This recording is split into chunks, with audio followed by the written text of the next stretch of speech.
Hello everyone, assalamu alaikum warahmatullahi wabarakatuh. Kusoo dhawaada casharkeena maalmaha. Casharkeena intaan guda galan waxaan rabnaa inaan idin sheegno sitekan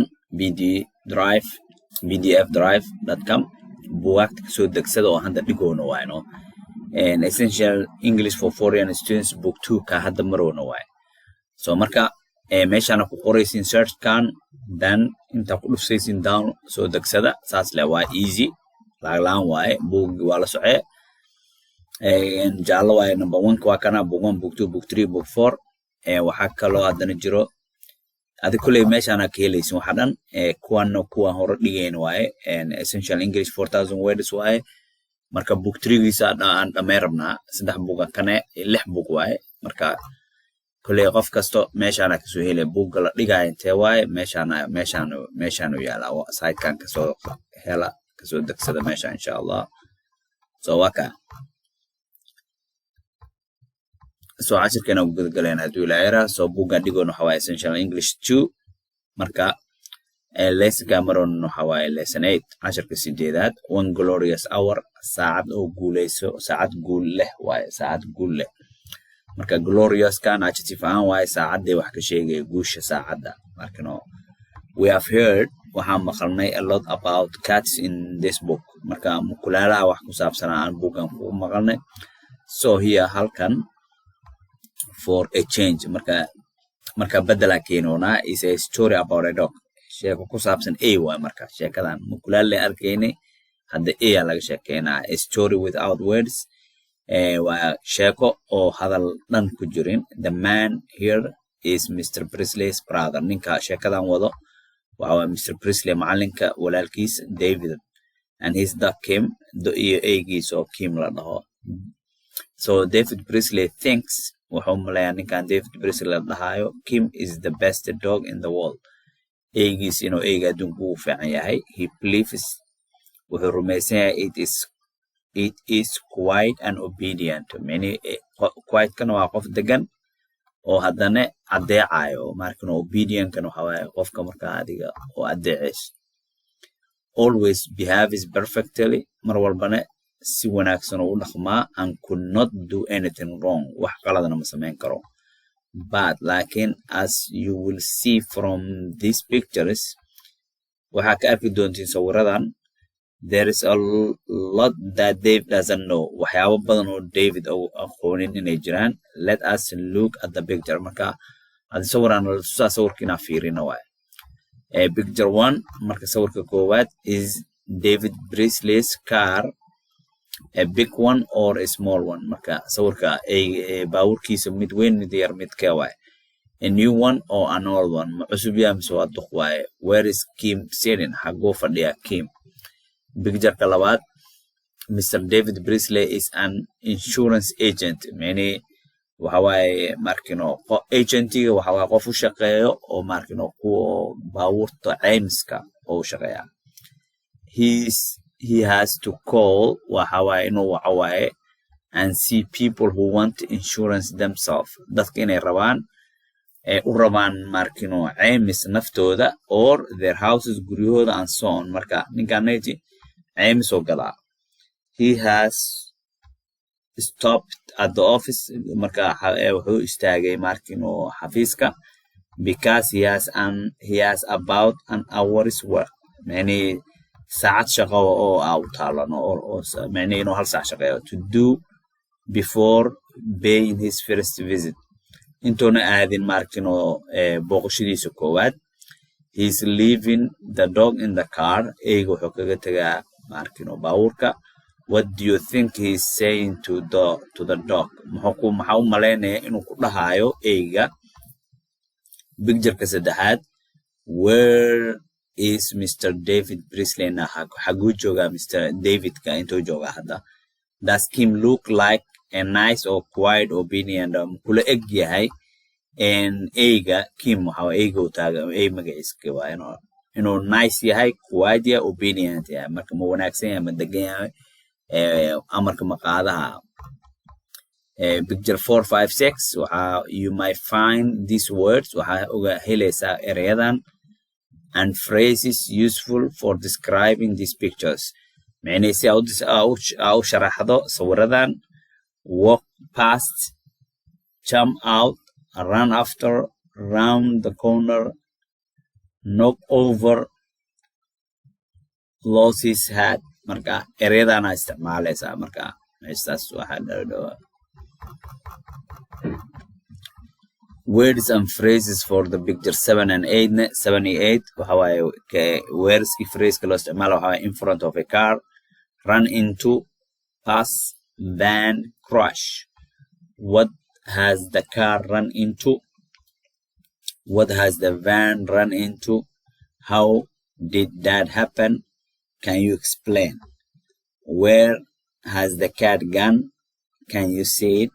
But Kim has now seen a new enemy. Fight to separate. Does Kim look like a nice, quiet, obedient dog?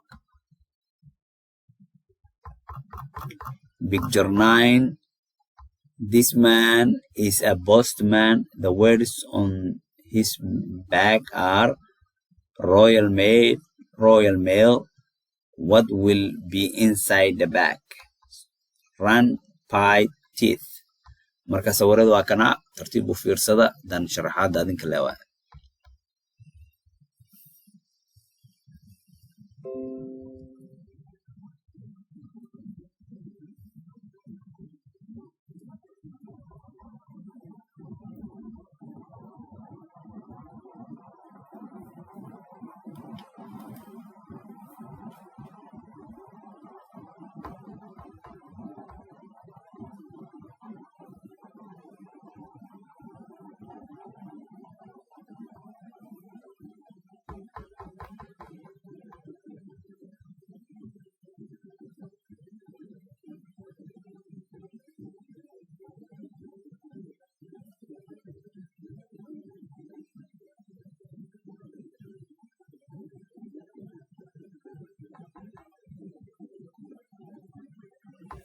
Okay, picture 2, picture 10, the word delicatessen over the shop is not an English word, neither is cafe, but you can see this word is quite often in England. And pork pie, ham, sausage, chicken. So kelmadahan delicatessen luqad kala laga soo qaatay. Cafe, even English kana doo isticmaalaa. Can you describe the expression on the man's face? Ninku wajigiisa markino maxaa ka muuqdo ma ka sheegayn kartaa? Picture 11, back again. Can you describe the expression of Kim's face? Eyga markino wajigiisa ma ka sheegayn kartaa? Picture is 12, 13. Picture 12, Mr. David Bresley has been in the office for about an hour. Picture 13 is nearly the same as another one. What is the only difference? What is Mr. David Presley doing now? To Pat, what do you think he is saying? Does Kim look like a nice, quiet, obedient dog? Lesson 8 gulo socda related ways erayada oo isku familka ama isla xiriira isku qaraabada quite markay saan qoran tahay waxa waa adjective, quietly ly marka lagu darane waxa waa adverb, nas quietness na noun ay naqane. Be quiet, keep quiet. The little girl has reading her book. She was as quiet as a mouse. Mr. Presley speaks quietly and dresses quietly in quiet colors. Mr. Presley's father enjoys a quiet old age. I enjoy the quietness of the country. But we often use quiet as a noun and say, I enjoy the peace and quiet of the country.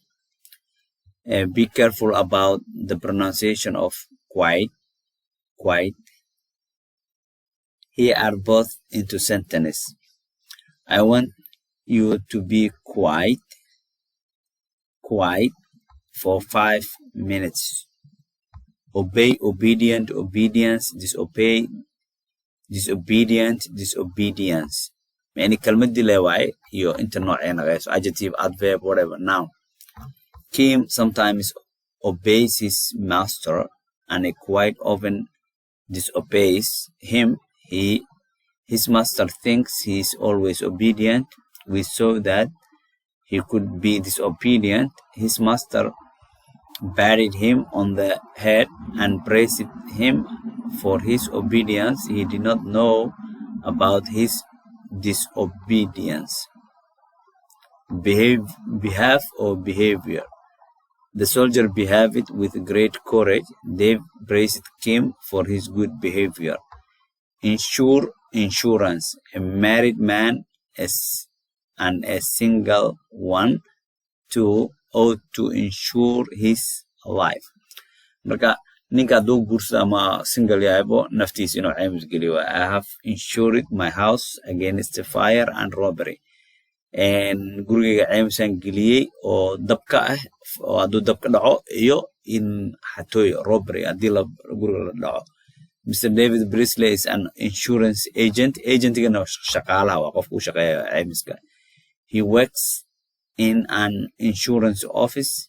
He tries to persuade people to take out an insurance on their lives and property. Dadku ka gada adiga naftiina caymis geliya iyo hantidiina oo separate.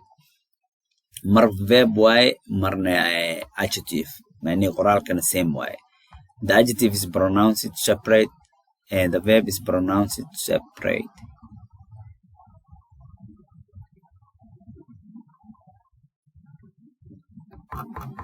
All the boys have separate rooms. Divide the money into 3 separate parties. The man tried to separate 2 dogs that were fighting. The English journal separates England from France. Boast, verb and noun. Boast man, boast office, boast car, boastage. I'm going to boast a letter. Has the morning's post arrived yet? The postman has just brought some letters and a postcard. I will ask at the post office what the package is on a letter to Santiago. Glory, glorious. Glory, glorious. So Kim had a glorious hour. Markii adjective hourkii wax ka sheegay. There was a glorious sunset last night. Shakespeare lived in the glorious days of Queen Elizabeth I. In those days, many men went away to win an honor and glory. All the people in the church sang glory to God in the highest. In picture number 10, you had the word pork. Pork is the meat of the pig. Note these were others. Okay. Pork waxay ka the pig. So lesson 8 kala socdo animalka iyo hilibkooda la kala sheegay. Pig, pork, bacon, ox, beef, sheep, mutton, lamb, young sheep means lamb, calf, young ox, veal. Exercise ka soo gaarnay adinka la idinka rabaa ardada waa exercise code adinka leeyahay. Use the following words in your own sentence. Jumla geli without up to postage 15 waaye adinka la idinka rabaa jumlada gelisi. Number 2, use this phrase in a sentence of your own. Sentence phrase idaanay tin jumlo oo adiga leedahay geli. Number 1 up to 16 waaye back again for a change. And number 3, now tell or write the story of one glorious hour. Marka sheekada ina qortid waa sheekada sheek ama qor one glorious hour story gaada. So casharkeena maanta waa naga intaas. Assalaamu calaykum waraxmatullaahi wabarakaatu.